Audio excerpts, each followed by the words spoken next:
what did Arafat and the PLO in fact do vis-a-vis the so-called Oslo Peace Accords? Were they ratified by the PLO? Well, I'm pleased perhaps one of my greatest scoops was when we someone was at the place where they in Tunis after they had signed the accord, and they signed the accord in Washington, and that was on September 13th, 1993.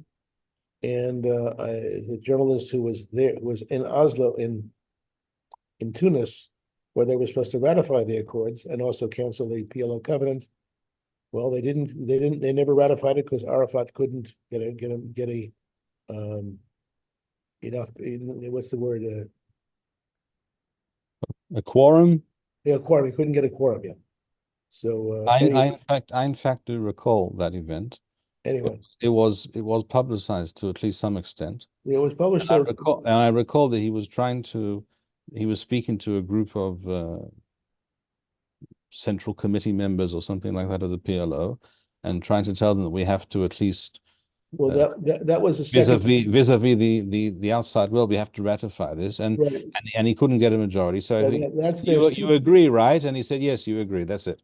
Well, there's two different events. There was an event on April 24th, 1996, when he got the Palestine National Council to discuss the accord. 96. Did you say 96? April 24th, 1996. Surely the Oslo Accords were No, signed. the Oslo Accord. I'm sorry. In 93, in September 93. Right. The Oslo Accord was supposed to be ratified on October 6, 1993. And 3 years later, they got together, they realized they hadn't canceled the covenant. Oh, so then in 1996, they got together an emergency meeting of the Palestine National Council.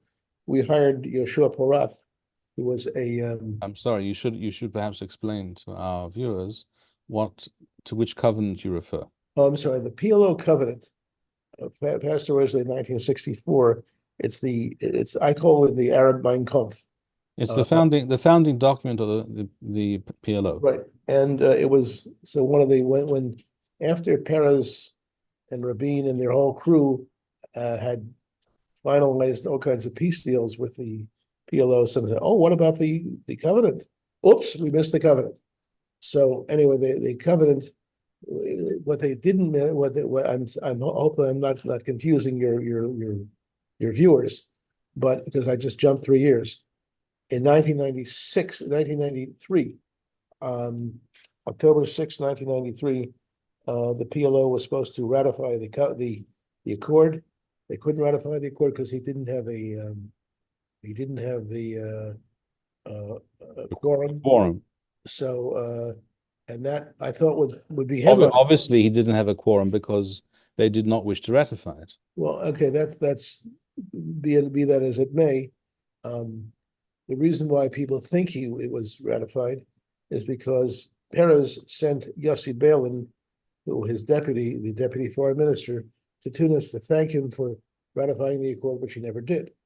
But what the hole in the accord, even if it had been ratified, was that the PLO covenant, which is the founding document of the Palestinian Authority of the PLO, was still extant. And it wasn't. And what does this document state? That document not only talks about the illegitimacy of the Jews in the land of Israel, but also commits the Palestinian Arab people to a full-scale war to liberate Palestine. And that was not ratified. That was not. It was never nullified. It was not repealed. And on April 24th, 1996, which by chance happened to be. The Hebrew date was Israel Independence Day. I'm sitting with my family in a nice picnic in Park Canada, and I get a call. At that time, it was unusual to have cell phones, but the Arab stringer I work with, he said, "Well, they're getting together this afternoon," so I had to send $1,000 by taxi to someone in Gaza to pay him to get a crew to film that event. We had the only crew there. And we showed that they never canceled it, and What they voted on was that there I'm should sorry, be. it's not clear to me. What event are we speaking of? On April 24th, 1996, the PNC, the Palestine National Council, gathered for a special meeting to discuss the covenant, but it was never And what was the stated purpose of this gathering? to discuss the covenant. And from our point of view, in Israel, it was to cancel the covenant. From the Palestinian point of view, it was to just discuss the covenant. And that's what happened. And what in fact was discussed? Well, that there would be changes in the future. That's it. Which changes were never made. That's correct. And So the PLO covenant, written and ratified in 1964, yes, stands today as it did at that time. It has not been changed in one. No, actually, there were one iota. There was some changes in 1969 and in 1974, which allowed them to go through a policy of stages. In other words, that they could wipe Israel out in stages, what they call in Hebrew Torat Shlavim, whatever. And so that's so that remained in the last version was from 1974, which remained, and PLO still in a state of war, never canceled, total war, and that's remained. And the new Palestinian Authority, established in May 1994, which was supposed to, in its first act, cancel the PLO covenant, instead did not do so. But people do not know that. Let us return for a moment to UNRWA. Sure. Again, those initials stand for the United Nations Relief and Works Agency. And Works Agency. Does UNRWA deal with all type and all manner of refugees around the world, or only with Palestinian refugees? The agency that deals with refugees around the world is the United Nations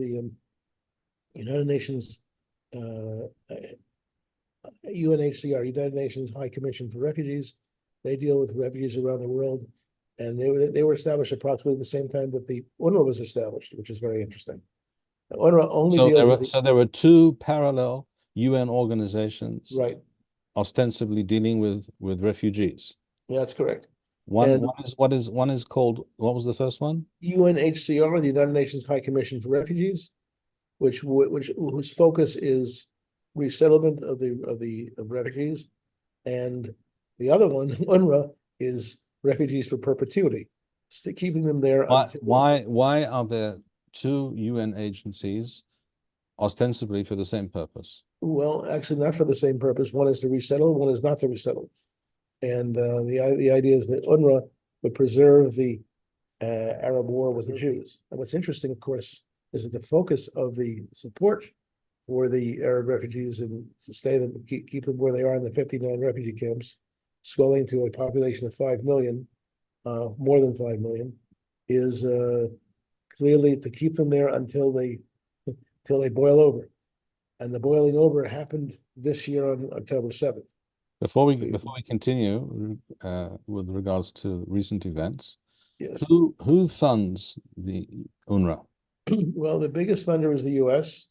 For 2 years, U.S. held back funding to the UNRWA because there's something called the U.S. UNRWA Accord, which was passed in 2021, July 2021, which says if you want to get the money, no problem, just cancel your curriculum. The PLO, the UNRWA did not cancel. Under which American That was administration? Under Biden, the Biden administration. Whether Biden himself knew what was going on is another question. We don't know, but we do know that for 2 years, with the influence of Senator James Risch, senior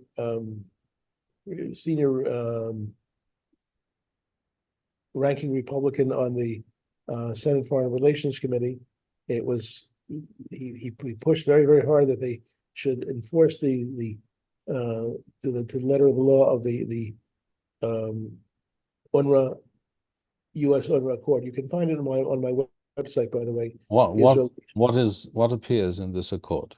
There's for the first time conditioning of money for the PLO, for UNRWA, that you can only get your money if you cancel your curriculum. And What was the problem with the curriculum? the curriculum is a total right of return curriculum. I have it on my site. I have everything having to do with establishing a PLO, an UNRWA entity, a PLO entity in place of the state of Israel. And the school books, not only the school books, but every aspect of life, basically working on the issue of denying any possibility of a what they call in the West the two-state solution. And all maps we put out reports that show that all the maps not only are without Israel, that's how it began, but every Jewish village is replaced by an Arab village. Every Jewish settlement is replaced by an Arab settlement. So tell us, please, Mr. Bedein, what in fact does UNRWA do on a day-to-day basis, and what has it been doing for the past what they 75 have years? done is to take this 700,000 Arabs in the schools, and give them an education, a full-scale curriculum, providing medical support for the entire population in the different. Now, this UNRWA has not been functioning so well of late in Syria and in Lebanon, but in theory, providing a educational system, a medical system, and for the entire population, while not only discouraging but forbidding any attempt to settle somewhere else. And that's one of the biggest problems we face right now. And my message to viewers who want to know deeper about this, besides the fact that they can buy our book, UNRWA. Is that book available on Amazon?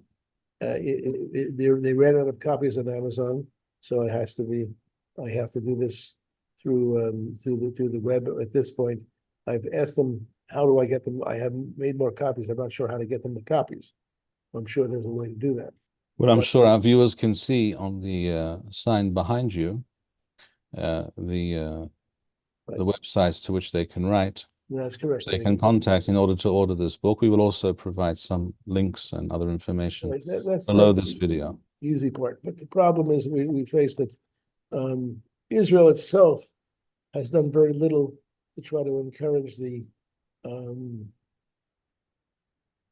alternative, which is not only fighting the right of return, but establishing an education system which would encourage the Arabs to live at peace with us. And we've translated all the school books, and they're there. And the donor nations, which back in 1991 had committed themselves to overseeing and supervising the school books as they would come out, were never consulted. And Israel doesn't make a big deal out of it, which is one of the problems we face. Who actually works in this UNRWA organization? Who are the workers? Who are the people on the ground enacting there are this? 30,000 workers on the ground.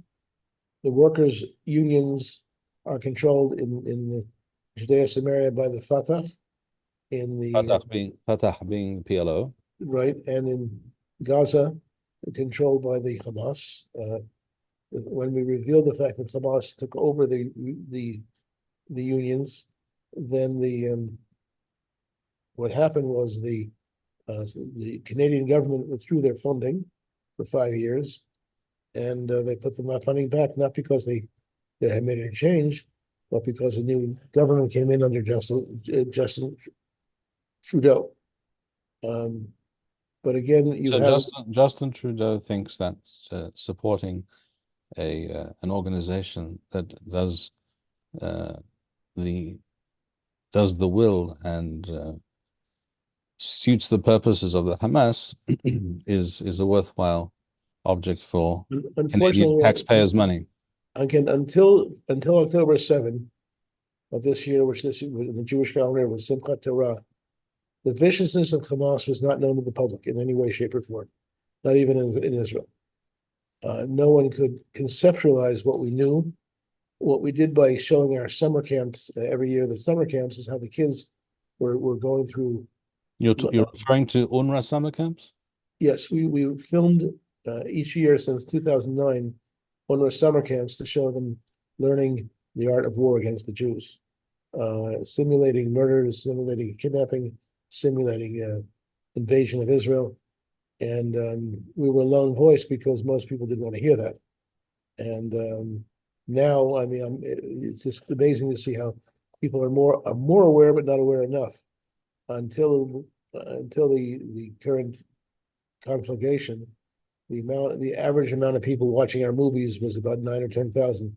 Now it's 9 million, and it's really people know a lot more about what's going on. No, not everyone knows that they come from us, but that's we basically corner the market because we're the only agency that films the on summer camps. Where can people view these? IsraelBehindTheNews.com, which is my website. Israel, www.israelbehindthenews.com. Right, and on top of the home page, there's a place where it says documentary films. You push the button, and you see it. And the way in which people can support our work, there's also a red button that says donations. We've had a fall off of donations because our main funders passed away, and most people, there's an attitude in Israel, everyone knows, but people don't know. And not enough policy. No, the fact is that most people, and this includes most Jews and most Israelis, do not know. That's correct. Which brings me to my next question. Do you think that due to recent events, there is now a change of heart on the part of many people around the world vis-a-vis the UNRWA or Hamas? If the people of the world, if the people of Israel, if public opinion knew that the education could stop, that Hamas could stop, that UNRWA could stop, I think there would be but there's an attitude in public opinion that we can't do anything about it. It's like bad weather. And that's where I come. That's the reason why I wanted to talk to you this today, because I'm convinced that if good people were to make, I had a professor named Eliezer Jaffe who passed away a couple of years ago, who used to say a problem is a problem when someone makes it into a problem. If I could get 10 people to picket the UNRWA office in Jerusalem, which is 150 meters from the Israel police headquarters, ironically, 10 people once a week to be there, and outside of the Jerusalem Capitol Studios, close down the UNRWA schools until they make a change. I think that it would have an effect. Why? Well, before I ask that question, let me precede the question I was about to ask with the following question. Is the state of Israel and the government of Israel aware of all these facts that you mentioned? Well, I don't know what the word aware means anymore. I just don't know. Do they know about it? Yes. Have any government ministers viewed these movies? Well, 10 years ago, Secretary of State John Kerry asked to see the movies of Netanyahu, and he showed them. But this is not on the top 10 of what people show or what people see. We've only showed it once at the Cinematheque, only once that we have a sponsor to show it at the Cinematheque in Jerusalem. We would love to be able to show it more if people don't understand. If you don't, it's like in this program, we didn't have the movies ready right now, but if people were to offer to, show these movies in a wide public way, it would be great. But we have in the mentality today, people like to look at their home computers. Like I say, I've seen in the last 3 months an increase from 9,000 to 9 million, 9,000 to 9 million. 9 million views of some of your films. That's correct. And which says that there's more awareness than ever before. But I don't see, this is very important, a groundswell demand for the Arabs to drop their school curriculum, a school curriculum based on wiping out the Jews. And by the way, one of the ironies, I'm just going to show you one school book, very nice, people, a little girl, little boy. And this book was reinserted into the curriculum of the Palestinian Authority and UNRWA, featuring a woman who murdered 36 Jews in 1978 in the coastal bus attack in 1978. Now, this was reinserted in the schools. Not one politician anywhere in the world has made an issue out of this. And this school book is published by UNRWA? No, it's published by the Palestinian Authority and purchased by UNRWA. And the money UNRWA gets from the donations, we're talking about $1.6 billion they get from donations. 58% goes into the schools, into the education. And the back here, in the back of the book, it says that was published in 2023, was actually published in 2017. I went with my experts to New York to meet with the head of the United Nations, Guterres, together with Rabbi Cooper from the Wiesenthal Center, and Guterres demanded from UNRWA to take this book off the curriculum. It was taken off the curriculum for several years and then put back in very quietly. We discovered it, and we've written to many of the donations, written to the government of Israel. On Tuesday, I'm appearing at the Knesset, and I will flag this. I flagged it already. And what do the various donor nations and they say, oh, this is under say? They say, as the spokesman of the State Department said the other day when I had a journalist ask the question, oh, we're sure the UNRWA curriculum is being properly supervised and vetted, which it isn't. You would think, would you not, that the Israeli government or governments over the years, being aware of these facts, would close UNRWA offices and organizations in Israel, at least. You would think so. Well, you would think so, but the one thing, I grew up reading Mad Magazine, and one of the themes of Mad Magazine is you just you can't make these things up. And that's the story. Mad Magazine, and is the guy. When I used to be an Aliyah counselor, I'd say, you want to get ready for life in Israel, read Mad Magazine. You can't make these things up. It's right there. All right, let me government of Israel, let me just finish the sentence. Sure. Prefers to push economic well-being in the refugee camps as opposed to dropping this curriculum. And I want people to protest. I want people to say, no, this is not right. All right, Mr. Bedein, what do you think is going to happen in the future? That is to say, who is going to control Gaza? What proposals are in fact on the table at the present time? The Foreign Ministry of Israel, as of Tuesday, will be suggesting this Tuesday. This Tuesday will be suggesting. So you're talking about the 9th of January 2024. That's correct. We'll be suggesting that UNRWA take over Gaza, and because they have the technical abilities to manage all the not the UN, the Israeli government.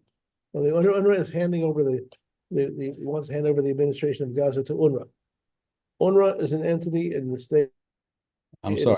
Please repeat. UNRWA is in a state of war with the Jews. What they could do. The Foreign Ministry of Israel is going to make that suggestion. That's correct. That's the information I have. And it's just going to, most people, oh, that's nice. UNRWA, that sounds very nice. The agency, the United Nations, taking relief and work sounds very fantastic. Very it's like the word Palestinian Authority sounds positive.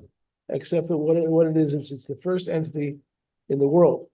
There was never I want to be very clear about something. In Nazi Germany, there was never a school book which showed a picture of someone from the Gestapo who had murdered Jews as a hero. It didn't exist. They didn't have a Dalal al-Mughrabi, and this is 3 pages about her legacy. This is translated on my website, israelbehindthenews.com. Right? We show what it is. And by the way, I would be a much more popular journalist in person and whatever if I didn't discover these things. I said, oh, it's being taken care of. Well, it's being taken care of in the wrong direction. We had one reporter on Israel television named Yaakov Achim. He's still around, but he's not on Israel television anymore. And he was the only one getting our movies onto the TV. So it's not, most of this stuff is not known by anyone in Israel. So what do you think, in fact, will happen in Gaza? Will that proposal handing of Gaza to UNRWA, will that be accepted? Well, let's put it this way. It probably will be accepted unless there's a groundswell of a public committee to stop it. That's why I'm always hopeful that that'll happen. This despite the fact that in the recent fighting, it has been discovered and demonstrated time and time again that in every single UNRWA building in Gaza, every school, every community center, every UNRWA office, there were weapons caches. And There were that, the openings to tunnels, right. which began in their buildings and then went underground, etc. Let me make it worse. That is to say, terror tunnels. Let me make it worse.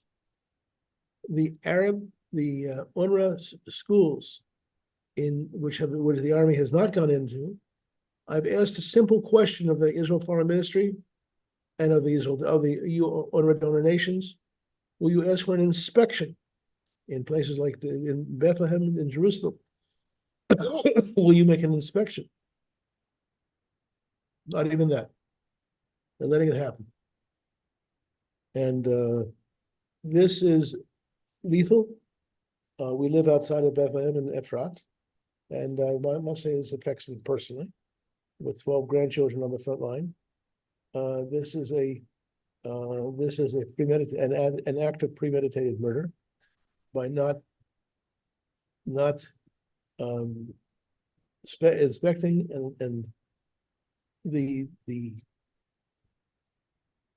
schools in Jerusalem and in Bethlehem, just allowing them to happen after the proof has been. I mean, like you could say, devil's advocate, when I raised this question on September 27th, that it was theoretical. It's not theoretical now. September 27th of this year. Yes, just before the outbreak of war. A few on the entity that I work with, which is the Center for Near East Policy Research. We went with our experts to meet with three top people in Israeli intelligence. The bottom line is, please take the guns out of UNRWA's hands. And the schools, and they could have done it together with the donor nations. Well, they didn't do it, and what happened happened. We know that in UNRWA facilities in Gaza, these facilities are in practice part of Hamas's terror infrastructure. Right. And talking about Hamas by the way, how did Hamas get there? Hamas was elected to the Palestinian Authority in January 2006 at the insistence of the U.S. Secretary of State, Condoleezza Rice, who insisted that they be allowed to run. And then they joined a coalition government with the Fatah and were given the responsibility of handling the school system. Now that's something that people know but don't know. In other words, that's Condoleezza Rice, who's was the U.S. Secretary of State. Her boss was, and supposedly a Bible bashing Christian. Well, she with the Bible, but remember, Jimmy Carter was also a evangelical Christian. Not all evangelical Christians are friends with Israel, and she was in that category. But what's most important is that a series of Israeli governments under Ariel Sharon and under Netanyahu, Olmert, allow this to happen. To see the day that Hamas became an official position, and to the extent where what happened happened. That happened on Netanyahu's watch? Yes. No. Initially, no. Initially under Ariel Sharon's watch. But what happened under Netanyahu's watch was that Hamas took control of the unions, the control of the school system, in a stronger way than it ever had been, established summer camps where children were learning weapons training. And all this will be hopefully come out in the wash of a serious investigation. All right. I know that you're just getting over a flu or a virus. That's correct. And beyond that, our time for today has run out. So I hope that we will be able to meet again, and we will post links to some of those videos. And I encourage people, even if the movie theaters don't have it, organized programs to show this material. One of the consequences of being a person of principle is the boycott of our agency from all Jewish organizations. And all we did was tell the truth and present the truth. And because I come from something of a liberal background, I expected otherwise, but that's not what's going on. understood. Well, once again, I thank you for our discussion. I'm sure that it was very instructive and illuminating for our viewers. And till we meet again, thank you very much, Mr. David Bedein. At IsraelBehindTheNews.com. Thank you. Thank you very much. All the best.